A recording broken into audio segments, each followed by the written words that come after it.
10, 9, 8, 7, 6, 5, 4, 3,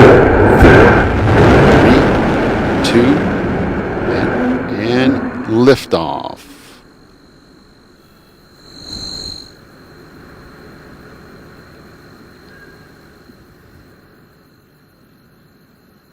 And stand by. We've obviously had a hot fire report. And LC verifies MECO confirm.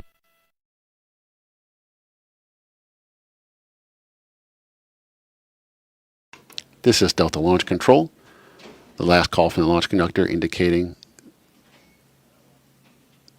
that he has confirmed that the engines did not start. At this point, the launch team will be securing the launch vehicle, ensuring that all systems are saved. LC, LD on channel 1. Go LD. LC, the MD has declared a scrub for today's operation. Please proceed with detanking operations. Roger. This is Delta Mission Control. It's now been confirmed that Delta 4 Heavy NROL 44 launch activities will not continue this morning, and a new date has yet to be identified.